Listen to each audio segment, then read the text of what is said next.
नमस्कार मित्रों, मैं शर्मिन कौशिक गुरु वंदना क्लासेस पर आपका हार्दिक स्वागत करता हूं, अभिनंदन करता हूं। तो बिना समय गवाए चलते हैं अपने टॉपिक की ओर और देख लेते हैं कुछ क्वेश्चंस। यदि आप मेरे चैनल पर नए हैं तो चैनल को लाइक और सब्सक्राइब कर लें, जिससे और बेल आइकन को ज़रूर दबा लेना, जिससे मेरे चैनल पर आने वाली लेटेस्ट वीडियोज़ की नोटिफिकेशन आपको जल्द से जल्द मिल सके। अभी तक आपने टेलीग्राम ग्रुप अगर ज्वाइन नहीं किया है तो टेलीग्राम ग्रुप को ज्वाइन ज़रूर कर लें, जिसपे समस्त PDF और लिंक्स इम्पोर्टेंट नोटिफिकेशन आपको उसमें मिलता रहता है। चलिए चलते हैं अपने टॉपिक की ओर, देखते हैं किस प्रकार के आज के क्वेश्चंस हैं हमारे, किस प्रकार से हम उन क्वेश्चंस को कर पाते हैं। सबसे पहले क्वेश्चन की बात करते हैं।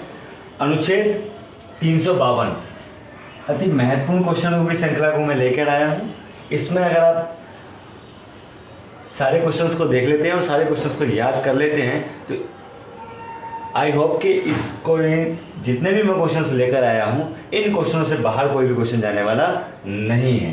तो चलिए, अनुच्छेद 352 किससे संबंधित है? तो अनुच्छेद जो 352 है वो राष्ट्रीय आपातकालीन से संबंधित है। जो राष्ट्रीय आपातकालीन स्थितियाँ होती हैं उससे ये संबंधित है।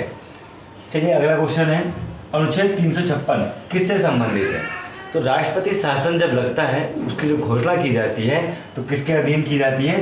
356 के अंतर्गत की जाती है। जब राष्ट्रपति शासन लगेगा तभी 356 की घोषणा की जाने वाली है। झंडा समिति के प्रतिपादक कौन है? तो झंडा समिति बहुत ही इम्पोर्टेंट क्वेश्चन है, ये कई बार आपके एग्जाम्स में आ चुका है। तो झंडा समिति के जो प्रतिपादक हैं वो JV कृपलानी है। ठीक है। अगला क्वेश्चन है, मसौदा समिति के प्रतिपादक कौन है या जनक कौन है? मसौदा समिति, ड्राफ्टिंग समिति या फिर प्रारूप समिति? यहाँ से क्वेश्चन कोई भी पूछा जा सकता है। मसौदा समिति कई बार पूछा जा चुका है, ड्राफ्टिंग समिति भी 1-2 बार पूछा जा चुका है और प्रारूप समिति अक्सर पूछा जाता है। तो चाहे आपसे मसौदा समिति पूछे, प्रारूप समिति पूछे या फिर ड्राफ्टिंग समिति पूछे, तीनों का आंसर एक ही होगा, बी राव अंबेडकर। ठीक है, बी राव अंबेडकर इनके प्रतिपादक हैं या फिर जनक हैं। मूल अधिकार किस देश से लिए गए हैं? मूल अधिकार संयुक्त राज्य अमेरिका से लिए गए, यानी कि USA से लिए गए हैं। ठीक है, यहाँ से आपका 1 नंबर भी यहाँ पर क्या हो जाता है, पक्का हो जाता है, क्योंकि मूल अधिकार भी बहुत ज़्यादा पूछे जाते हैं। या फिर पूछा जाता है मौलिक कर्तव्य किस देश से लिए गए हैं? तो मौलिक कर्तव्य और मूल अधिकार में डिफरेंस है। ठीक है, अगर आपने मेरी अभी तक वीडियो नहीं देखी है तो संविधान में आप मेरे प्लेलिस्ट में जाकर इसकी वीडियो विस्तृत वीडियो में डाल चुका हूँ, इसकी आप वीडियो देख सकते हैं। तो जो मौलिक कर्तव्य हैं, मौलिक कर्तव्य रूस से लिए गए हैं। अगला क्वेश्चन आपके सामने, संघात्मक व्यवस्था किस देश से लिया गया है? तो संघात्मक जो व्यवस्था है वो कनाडा से ली गई है। कहाँ से ली गई है? कनाडा से। भारतीय संविधान में कितनी भाषाएं हैं? तो भारतीय संविधान में भाषाएं हैं 22 हैं। ठीक है, तो अब अगर पूछा जाए कि भारतीय संविधान में कितनी भाषाएं हैं तो 22 भाषाएं हमारे भारतीय संविधान के अंतर्गत हैं। संसदात्मक प्रणाली किस देश से ली गई है? तो संसदात्मक जो प्रणाली है वो कहाँ से ली गई है? ब्रिटेन से ली गई है। बोर्ड देखिए, यहाँ पर संसदात्मक है और यहाँ संघात्मक है, दोनों में डिफरेंस है। तो संघात्मक व्यवस्था ली गई है कनाडा से और संसदात्मक जो प्रणाली है वो ली गई है ब्रिटेन से। ये आप सदैव याद रखेंगे, बहुत ही माइनर डिफरेंस के साथ है। देखिए, यहाँ पे संसदात्मक है और यहाँ संघात्मक है, ये थोड़ा सा डिफरेंस है, यहाँ पे देख लेना इसको, जहाँ मैं अंडरलाइन कर रहा हूँ। वोट डालने का अधिकार जो कि जिसकी आयु थी कितनी? 21 वर्ष।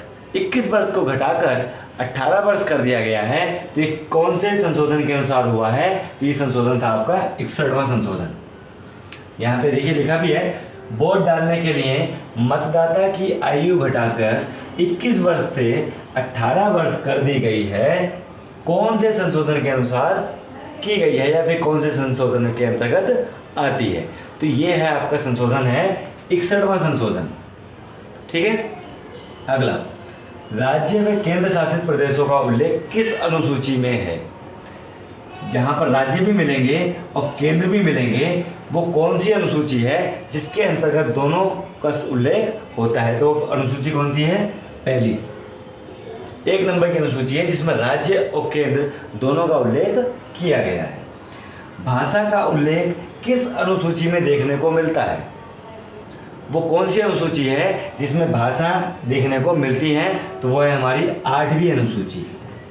ठीक है, 7वीं अनुसूची में कौन कौन सी अनुसूचियाँ आती हैं? तो इसमें केवल 3 अनुसूचियाँ आती हैं। नंबर 1 है संघ अनुसूची, राज्य अनुसूची और समवर्ती अनुसूची। तो अब आप याद रखेंगे, तो जो 7वीं अनुसूची है वो अति महत्वपूर्ण है। इसमें कई बार पूछ लिया जाता है कि संघ अनुसूची किस अनुसूची के अंतर्गत आता है? तो ये 7वीं अनुसूची है। राज्य अनुसूची किस अनुसूची के अंतर्गत आता है? तो ये भी 7वीं अनुसूची है।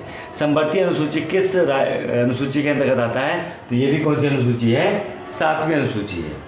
अब अगला क्वेश्चन आता है, अति महत्वपूर्ण क्वेश्चन है, दल व दल कानून कौन सी अनुसूची में है? तो ये 10वीं अनुसूची है जिसमें दल व दल कानून बनाया गया है। चलिए कुछ और अगला क्वेश्चन देखते हैं। 9वीं अनुसूची को कब जोड़ा गया था? तो जो 9वीं अनुसूची हमारे संविधान में जोड़ी गई है वो कब जोड़ी गई है? 1951 में जब पहला संशोधन हुआ था तभी 9वीं अनुसूची को उसमें जोड़ दिया गया था। अब अगला क्वेश्चन है, भारत क्या है? ये क्वेश्चन आपके सामने आ सकता है कि भारत क्या है? तो भारत राज्यों का संघ है। क्या है? राज्यों का संघ। और ये किस अनुच्छेद में आता है? तो अनुच्छेद 1 के अंतर्गत ये आता है। जब तक एग्जाम को तोड़ेंगे नहीं, जब तक छोड़ेंगे नहीं। तो आप मेरे साथ डटे रहिए मेरे चैनल पर। मौलिक अधिकारों का वर्णन कौन से भाग में किया गया है? तो इसका जो वर्णन किया गया है भाग 3 में किया गया है। ठीक है, तो इसमें जो मौलिक अधिकार किस अनुच्छेद के अंतर्गत आते हैं, यहाँ से देखिए कई प्रकार से क्वेश्चन बन सकते हैं, वो जो कि मैंने सब कुछ लिख चुका हूँ। इसमें यहाँ लिखा हुआ है, सबके बारे में एक्सप्लेन करने वाला हूँ। तो अगर आपसे पूछा जाए कि मौलिक अधिकार कौन से भाग के अंतर्गत आते हैं, तो भाग 3 में आते हैं। अब आपसे पूछ ले कि मौलिक अधिकार कौन से अनुच्छेद में आते हैं, तो अनुच्छेद 12 से 35 जो है वो मौलिक अधिकारों का ही अनुच्छेद है। तो 12 से 35 में मौलिक अधिकार आते हैं। पूर्व में मूल संविधान जब हमारा बना था तो मौलिक अधिकारों की संख्या कितनी थी? तो मौलिक अधिकारों की संख्या जब मूल में 7 थी। जिस समय संविधान का निर्माण किया गया था उस समय जो हमारे मौलिक अधिकार थे तो उनकी संख्या कितनी थी? 7 थी। अगर हम आज वर्तमान की बात करें तो वर्तमान में जो मौलिक अधिकारों की संख्या है वो 6 है। ठीक है, अगला क्वेश्चन क्या है? राज्य के नीति निर्देशक तत्व का वर्णन कौन से भाग में है? ठीक है, तो ये भाग है आपका 4। आप इसको विशेष ध्यान रखेंगे, कई बार पूछा जा चुका क्वेश्चन है। समान कार्य समान वेतन, इस पे बहुत बार बवाल हुआ था अभी पीछे, क्योंकि जो टीचर्स हैं उन्हें समान का कार्य तो उनसे लिया जा रहा है लेकिन उनको जो सैलरी है वो समान नहीं दी जा रही। कहने का तात्पर्य क्या हुआ, जिस प्रकार से प्राइवेट स्कूलों के अंतर्गत टीचर्स पढ़ाते हैं, सरकारी स्कूल में भी टीचर्स पढ़ाते हैं, तो इनका कहना क्या था टीचर्स का कि समान वेतन, अगर आप समान हमसे काम ले रहे हो, यानी कि हम भी बच्चों को पढ़ा रहे हैं और गवर्नमेंट वाले भी बच्चों को पढ़ा रहे हैं, तो हमें भी उनके बराबर वेतन मिलना चाहिए। तो इसीलिए जो इसका ये अधिकार है कौन से अनुच्छेद में आता है, तो 39 का के अंतर्गत इस अनुच्छेद को रखा गया है। समान कार्य समान वेतन, अनुच्छेद 39 का। ठीक है, यानी कि 39। इसको विशेष ध्यान रखेंगे। मौलिक कर्तव्यों की वर्तमान में संख्या क्या है? अब मौलिक अधिकार और मौलिक कर्तव्यों में डिफरेंस है। देखिए यहाँ पे कर्तव्य लिखा हुआ है और यहाँ पर अधिकार लिखा हुआ है, तो यहाँ पे कन्फ्यूजन मत पैदा कर लीजिएगा अपने अंदर।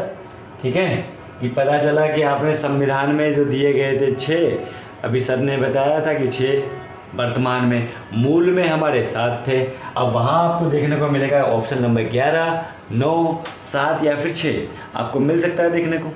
तो अब ये मत कर देना कि मौलिक कर्तव्यों की जगह मौलिक अधिकार को टिक करके आ जाओ।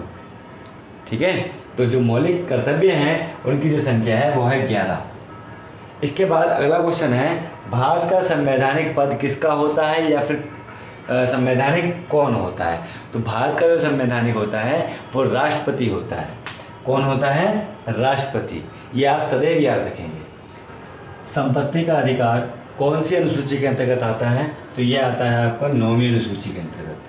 अति महत्वपूर्ण क्वेश्चन है, बार बार रिपीटेड होता है, बार बार पूछा जाता है, तो उसका विशेष ध्यान रखेंगे।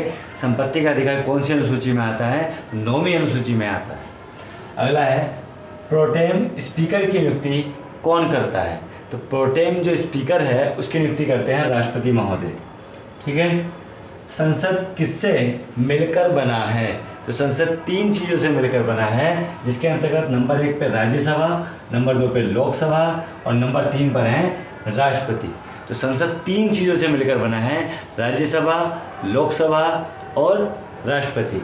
यही वो 3 अंग हैं जिनके मिलकर ये बना हुआ है। ठीक है। क्वेश्चन बन सकता है संसद के कौन कौन से अंग हैं? तो संसद के अंग हैं 3, राज्यसभा, लोकसभा और राष्ट्रपति। तो ये आपको विशेष ध्यान रखना है। इसके बाद कुछ महत्वपूर्ण चीज़ें हैं जो राष्ट्रपति, हमारे भारत का राष्ट्रपति होता है, उसके बारे में। सबसे पहली चीज़ क्या है? भारत के राष्ट्रपति का चुनाव कौन करता है? तो जो भारत का राष्ट्रपति है उसका चुनाव करता है निर्वाचन आयोग। ठीक है। कौन करेगा? निर्वाचन आयोग इसका चुनाव करेगा। इसके बाद है राष्ट्रपति से संबंधित, राष्ट्रपति को शपथ कौन दिलाता है? तो राष्ट्रपति को जो शपथ दिलाता है वो सर्वोच्च न्यायालय का न्यायाधीश महोदय होते हैं, जो पद की शपथ दिलाते हैं। ठीक है। नंबर 2 आता है कि राष्ट्रपति महोदय किसको अपना इस्तीफा देते हैं? तो राष्ट्रपति जो हैं वो उपराष्ट्रपति को अपना इस्तीफा देंगे। ठीक है। अब अगला क्वेश्चन ये आता है कि राष्ट्रपति को कैसे हटाया जा सकता है? तो राष्ट्रपति महाअभियोग के द्वारा हटाया जा सकता है। जो महाभियोग लिया गया है वो कहाँ से लिया गया है? तो वो लिया गया है यूएसए से।